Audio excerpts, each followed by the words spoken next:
Dalam nama Bapa dan Putra dan Roh Kudus. Amin.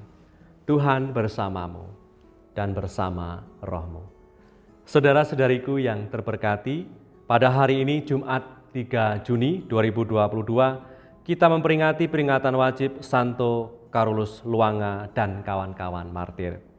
Yang juga pada hari ini kita memasuki novena hari yang ke-8. Kita bersama-sama berdoa novena sama seperti Bunda Maria dan para Rasul Kristus yang lebih dulu bertekun sehati dalam doa, menantikan tercurahnya roh penghibur Roh Kudus, seperti yang telah dijanjikan oleh Tuhan Yesus sebelum Ia naik surga.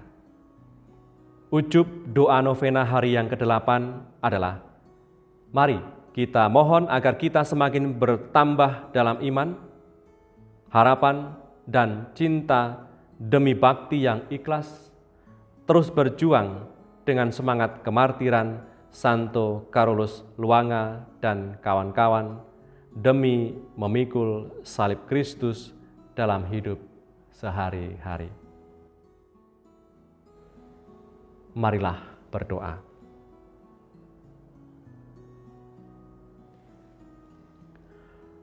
Allah Bapa Tuhan Panenan, Engkau memberkati darah para saksi iman menjadi benih yang menumbuhkan umat baru. Semoga ladang gerejamu di Afrika yang sudah disiram dengan darah Santo Carolus Luanga dan teman-temannya membuahkan panenan berlimpah. Dengan pengantaran Kristus Putramu yang bersama Dikau dalam kesatuan Roh Kudus, hidup dan berkuasa Allah sepanjang segala masa. Amin. Saudara-saudariku yang terberkati, menu sabda kita hari ini dari Injil Suci menurut Yohanes bab 21 ayat 15 sampai 19. Mari kita siapkan hati kita untuk mendengarkan sabdanya.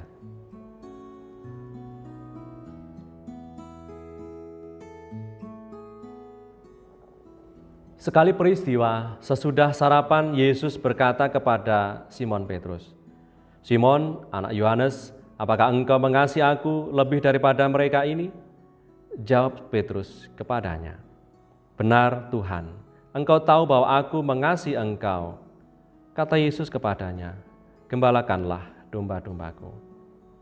Kata Yesus pula kepadanya untuk kedua kalinya, "Simon, anak Yohanes, apakah engkau mengasihi aku?" Jawab Petrus kepadanya, "Benar Tuhan, engkau tahu bahwa aku mengasihi engkau." Kata Yesus kepadanya, "Gembalakanlah domba-dombaku." Kata Yesus kepadanya untuk ketiga kalinya, "Simon, anak Yohanes, apakah engkau mengasihi aku?" Maka sedih hati Petrus karena Yesus berkata untuk ketiga kalinya, "Apakah engkau mengasihi aku?" Dan ia berkata kepadanya, "Tuhan, engkau tahu segala sesuatu. Engkau tahu bahwa aku mengasihi engkau." Kata Yesus kepadanya, "Gembalakanlah domba-dombaku. Aku berkata kepadamu, sesungguhnya ketika engkau masih muda, engkau mengikat pinggangmu sendiri dan engkau berjalan kemana saja engkau kehendaki. Tetapi jika engkau sudah menjadi tua, engkau akan mengulurkan tanganmu dan orang lain akan mengikat engkau dan membawa engkau ke tempat yang tidak kau kehendaki." Dan hal ini dikatakannya untuk menyatakan bagaimana Petrus akan mati dan memuliakan Allah. Sesudah mengatakan demikian, ia berkata kepada Petrus, "Ikutlah aku." Demikianlah sabda Tuhan. Terpujilah Kristus.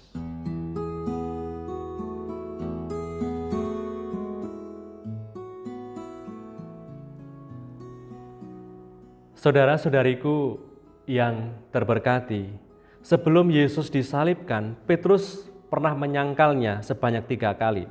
Dan sesudah Yesus bangkit dan menjumpai Petrus, seperti yang kita dengar kisahnya pada hari ini, ia bertanya kepada Petrus sebanyak 3 kali, "Apakah engkau mengasihi aku?" Menarik untuk mendalami pertanyaan Tuhan kepada Petrus ini, jelas bahwa Yesus tahu Petrus telah menyangkalnya sebanyak 3 kali. Pernyataan penyangkalan Petrus itu sungguh sangat menyakitkan dan bukanlah sifat kesatria sebagai murid. Dan mengapa Tuhan Yesus yang bangkit ketika bertemu Petrus tidak bertanya demikian, "Petrus, mengapa kamu menyangkal aku?" Tetapi tadi kalau kita cermati pertanyaan Tuhan, Tuhan tidak bertanya, "Mengapa kamu menyangkal aku?" Tetapi Tuhan bertanya, "Petrus, apakah engkau mengasihi aku?" Saudara-saudariku yang terberkati, jelas terungkap dalam pertanyaan itu bahwa Tuhan Yesus tidak lagi memfokuskan pada soal masa lalu Petrus, masa penyangkalan Petrus, tetapi lebih berpusat pada saat ini. Saat ini lebih penting bagi Tuhan. Dan Tuhan Yesus yang bangkit menginginkan sikap batin, kemantapan hati dari Petrus untuk menggembalakan umatnya. Tuhan tahu betul kerapuhan dan kekurangan Petrus. Dan tepat di dalam kekurangannya itu, Tuhan menyembuhkan, Tuhan memulihkan, Tuhan menguatkan dan memberikan karunia khusus kepadanya. Tuhan tidak menggantikan posisi Petrus sebagai yang utama dari yang setara oleh karena penyangkalannya. Tuhan justru menegaskan kembali akan tugasnya dengan menanyakan kesanggupannya apakah ia mau mengasihi domba-dombanya, mengasihi domba-domba Kristus. Maka dikatakan tadi, "Ya Tuhan, aku mengasihi Engkau." Artinya Petrus sungguh-sungguh ingin membuktikan kasihnya kepada Kristus dan juga kepada domba-domba yang dipercayakan kepada Petrus itu. Dan Petrus membuktikan kasihnya kepada domba-domba Tuhan dengan mempersembahkan darah kemartirannya. Saudara-saudariku yang terberkati, kerapuan dan kekurangan yang ada pada kita tidak lalu menjadi penghalang Tuhan untuk tetap mengasihi kita. Ia justru memberikan rahmat berlimpah dalam kelemahan yang kita akui dan sadari. Dan ketika kita mau membarui diri, rahmat Allah bekerja untuk kita semua.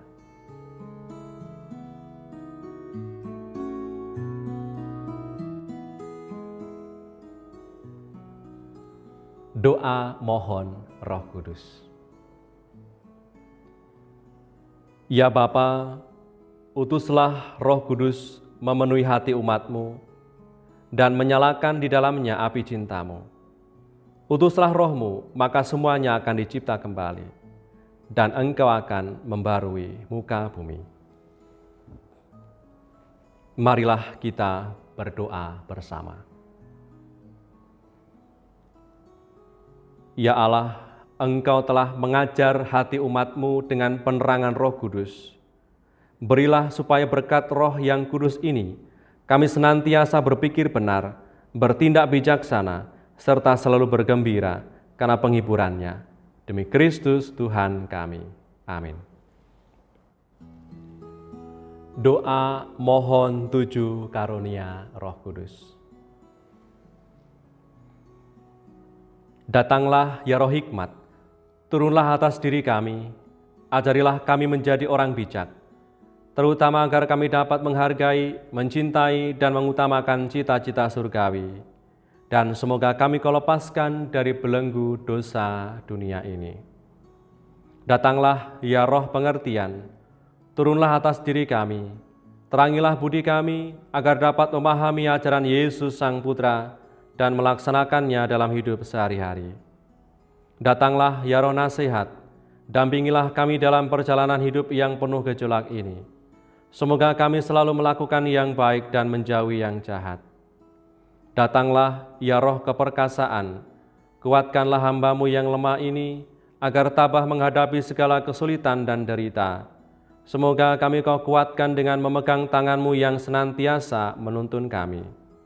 Datanglah ya Roh pengenalan akan Allah, ajarlah kami mengetahui bahwa semua yang ada di dunia ini sifatnya sementara saja. Bimbinglah kami agar tidak terbuai oleh kemegahan dunia. Bimbinglah kami agar dapat menggunakan hal-hal duniawi untuk kemuliaan-Mu. Datanglah ya Roh kesalehan, bimbinglah kami untuk terus berbakti kepada-Mu. Ajarilah kami menjadi orang yang tahu berterima kasih atas segala kebaikan-Mu dan berani menjadi teladan kesalehan bagi orang-orang di sekitar kami. Datanglah ya Roh takut akan Allah, ajarlah kami untuk takut dan tunduk kepadamu dimanapun kami berada. Tegakkanlah kami agar selalu berusaha melakukan hal-hal yang berkenan kepadamu. Amin. Marilah berdoa. Allah Bapa kekuatan umat-Mu, pada peringatan kemenangan para martir-Mu, telah Kau perkenankan kami menyambut santapan surgawi. Santapan ini telah menguatkan mereka untuk menahan segala siksa dengan sabar. Semoga iman dan cinta kasih kami pun Kau kuatkan, agar kami tetap teguh dalam segala derita. Demi Yesus Kristus, Tuhan dan pengantara kami. Amin. Tuhan bersamamu. Kita semua diberkati oleh Allah yang Maha Kuasa, Bapa, Putra, dan Roh Kudus. Amin.